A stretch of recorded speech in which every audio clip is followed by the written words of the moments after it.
दाइ काँक्रो कति हो दाइ मेरो हिसाब गरिदिनु न मलाई अलि हतार छ के ल घरमा बुढो एक्लै हुनुहुन्छ बिरामी हुनुहुन्छ कोही छैन अलिक घटाउनु मिल्छ कि ए यो मेरो कति भयो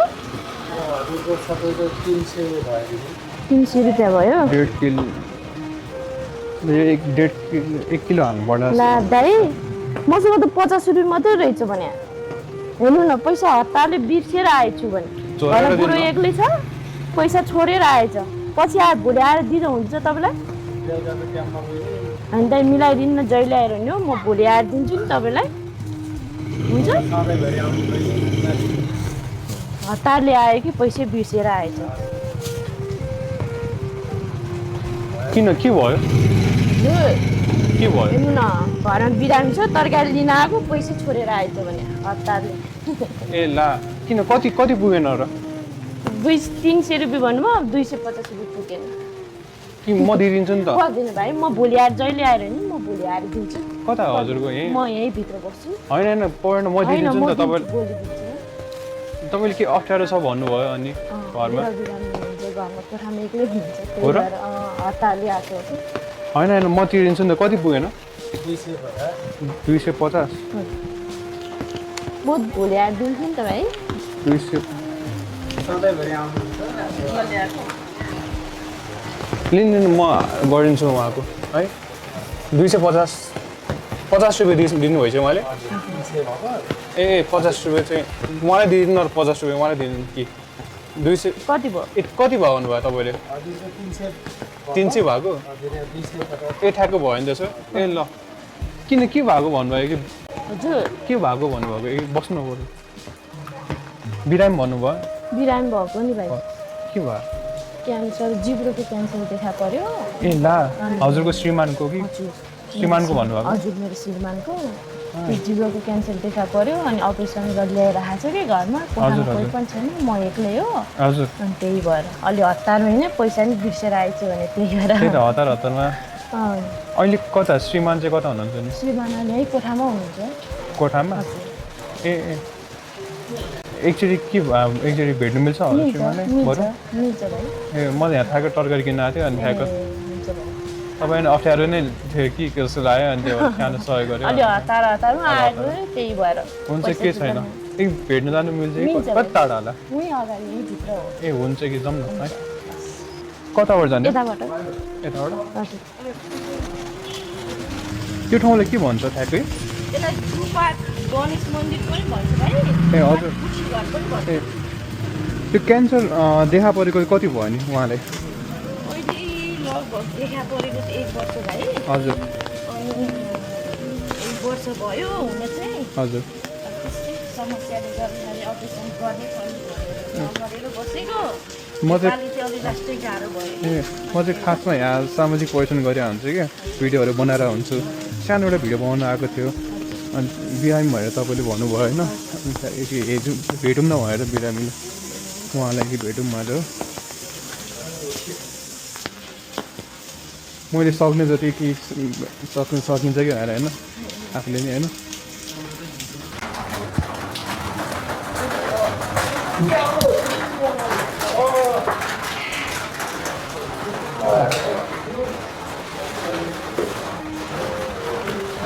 हजुर यहाँ रेन्टमै बसिहाल्नु भयो कि कस्तो होइन भाइ हामी बसेको 1 महिना भयो अहिले होइन हामी कोठामा हो कोठामा बहिनीको कोठा हो हामी त आएर बसेको मात्रै ए हजुरको घर चाहिँ कता हो मेरो घर चाहिँ हेटोडा हो ए हेटोडा हजुर हेटोडा चौकीटोल ए हजुर हजुर अनि अहिले यहाँनिर उपचारको लागि चाहिँ यता आउनु भएको रहेछ होइन ए उपचार राम्रोसँगै भइरहेछ उपचार चाहिँ भइरह भाइ हुन चाहिँ अब अहिले अलि समस्या त्यस्तै आर्थिक समस्याहरूले गर्दाखेरि अलिअलि गाह्रो भइरहेछ ए कोठा ए हजुर हजुर हुनुहुन्छ नमस्ते भन्नु न ए हुन्छ लाइक के को क्यान्सर भन्नुभएको ठ्याक्क ए उसको जिब्रोको ए उहाँ बोल्नु सक्नु चाहिँ बोल्नु सक्नुहुन्न कति भयो भन्नुभयो यस्तो भयो त्यो क्यान्सर देखा परेको चाहिँ लगभग 1 वर्ष भयो। 1 वर्ष हजुर हजुर। अनि 1 वर्षमा चाहिँ अब हामीले पहिला त थोरै नै थियो हजुर। त्यतिखेर नै अब अलिअलि त्यही समस्या भयो।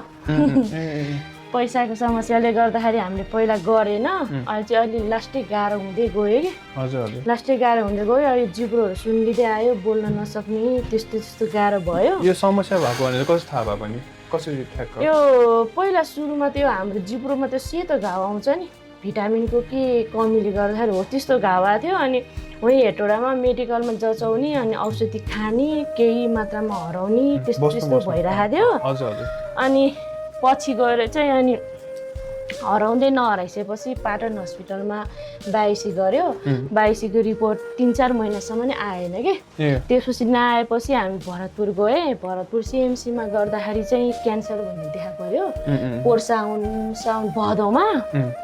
अनि त्यसपछिबाट हामी अनि काठमाडौँ आयो। काठमाडौँ आइसकेपछि उहीँ भरतपुर सिएमसीमै अपरेसन गर्नु भनेको थियो। त्यतिखेर नि पैसा अलिक थिएन कि भाइ। अनि हामी काठमाडौँ आयो। अनि काठमाडौँ आएपछि के भन्यो भने यतातिर सल्लाह गरेर घरतिर आयुर्वेदिकमा पैसा पनि कम लाग्छ, त्यो गर्दाखेरि निको हुन्छ, जरैसँग निको हुन्छ भन्ने जस्तो कुरा भयो सबैजनाको। अनि आयुर्वेदिक गर्दै गर्दै गइरहेको थियो। अनि अस्ति वैशाखमा आएर चाहिँ एकपल्ट बिचमा हराएको थियो आयुर्वेदिक औषधि खाएर। अनि फेरि 81 के भयो मौसिरमा फेरि 81 बल्झ्यो कि। जुन हराएको थियो नि त्यो पुरै त्यो राम्रो सफा भएको घाउहरू पनि पुरै आयो कि फेरि आयो। अनि अस्ति वैशाखमा चाहिँ धेरै गाह्रो भयो कि। अब यो जिब्रोहरू पुरै सुन्नेर आयो। उपचारहरू चाहिँ टाइममै भइहाल्छ कि कस्तो? अहिले चाहिँ भइरहेछ। अब बेला बेलामा जाने। खर्च चाहिँ कति लाग्ने भन्नुभयो नि? खर्च चाहिँ 7 देखि 8 सम्म भन्नुभएको। 7-8 लाख? हजुर 7-8 लाखमा। अनि पछि त्यो चाहिँ अपरेसनको लागि मात्रै त्यति भन्नुभएको छ होइन। अब यो पछि चाहिँ अनि अब रेडियोथेरापी र किमोथेरापी भन्नु। अहिले हजुरहरूसँग चाहिँ कति छ? अहिलेसँग त पैसा छैन नि। अलिअलि पैसा थियो, अब यताउति ऋणदान गरेर उपचार अलि गरेर सिद्धायो। अहिले त यही हो। हामी अब यो कोठा पनि सबै अब बहिनीको भरमा बसिरहेको छौँ। बहिनीको कोठा हो यो। बहिनीले हो भान्सा तिनी खानसार सबै गरी हामीले बस्ने मात्रै हो यहाँनिर। उपचार गर्न नि पैसा छैन अहिलेसम्म? त्यति छैन। 7-8 लाख चाहिँ पर्दैछ। दाइको नाम चाहिँ के हो? उमेश थिङ। हजुर। अनि यो निको भएपछि चाहिँ बोल्न सक्नुहुन्छ कि कस्तो? यो अपरेसन गरे नि त अहिले। त्यो अपरेसन गरी जिब्रोमा यो यहाँको मासु काटेर राखे। यहाँको मासु चाहिँ काटेर फिलाको मासु राखेर त्यहाँ राखेको छ। अनि यस्तोको मासु राख्यो भने चाहिँ यो जिब्रोमा कस्तो हेर्न मिल्छ। जिब्रोमा कस्तो छ? जिब्रो बाहिर निकाल्नु मिल्दैन। पुरै त्यो जिब्रो त्यो उ गरेर सिलाएर अनि यस्तो चल्छ भनेर यस्तो दाँतमा पुरै बाँधेर राखिदिएको कि। यस्तो बाँधेर राखेको अनि चलाउनु मिल्दैन। कुन हस्पिटलमा देखाउनु भयो? क्यान्सर हस्पिटल हात्तीवनमा भएन? क्यान्सर। अनि यता हामी जान त भक्तपुर गएको सरकारी भनेर त्यहाँबाट चाहिँ सर्जरी गर्नलाई यो अब मासु काटेर टाल्न पर्ने त्यस्तो छैन अरे कि त्यहाँनिर। अपरेसन मात्रै हो अरे। अनि त्यसपछि हामीलाई फेरि यहीँ पठायो।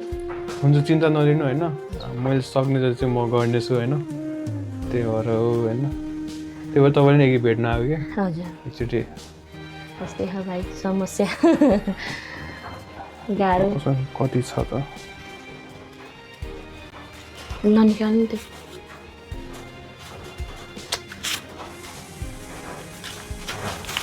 अर्कै हाल्नु भयो त्यो?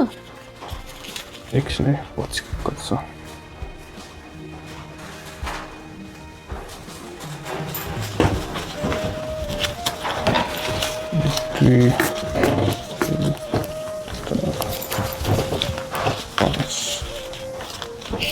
दिदी मसँग अहिले जति छ होइन त्यति चाहिँ अहिले तपाईँलाई दिइरहेको छु। 5500 चाहिँ मैले बोकिरहेको छु क्या पर्समा। यो चाहिँ लिइराख्नुहोस् होइन। म फेरि सक्ने म गर्नेछु तपाईँहरूलाई। म भेट्न आउनेछु होइन।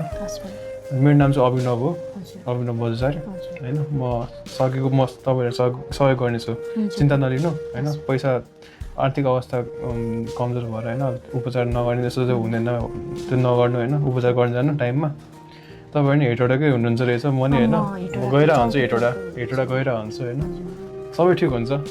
अब 7-8 लाख जम्मा भएपछि त उहाँलाई उपचार सबै हुन्छ होइन त्यसो त्यति जम्मा भयो भने चाहिँ उपचार हुन्छ म सक्ने गर्नेछु मेरो तर्फबाट हुन्छ भाइ के गर्नु यस्तै हो है चिन्ता चाहिँ नलिनु होइन सबै ठिक हुन्छ चिन्ता है अब के सबै ठिक हुन्छ चिन्ता नलिनु म अहिले चाहिँ लाग्छु अहिले भन्नु सकेको चाहिँ चाहिँ मैले सानो सहयोग चाहिँ गरेको होइन छ भाइ होइन चिया नखाने होइन भन्नु नि एकैछिन म तरकारी किन्न आएको मान्छे होइन ठिक छ तपाईँले अलिक अप्ठ्यारो जस्तो देखेर चाहिँ म आएको थिएँ कि बिरामी भन्नुभयो नि त अनि टेन्सनमा नि हतारमा आउनुभयो जस्तो लाग्यो तपाईँ होइन अनि पैसा नभएको त्यही त हतारमा गएको तरकारी किन्न र पैसा पनि छोडेर गएछ त्यही भएर कि त्यही भएर ल म आउँछु नि है हुन्छ हस् धन्यवाद हस् जान्छु नि है ल मलाई तपाईँको नम्बर चाहिँ छोडिदिनु मलाई होइन म भेट्न आउँछु फेरि एकचोटि है हुन्छ ल भाइ हजुरको नाम मेरो नाम सबिना थापा सबिन थापा हस् जान्छु नि त है ल चिन्ता नलिनु सबै निको हुन्छ सबै ठिक हुन्छ है हस् है ल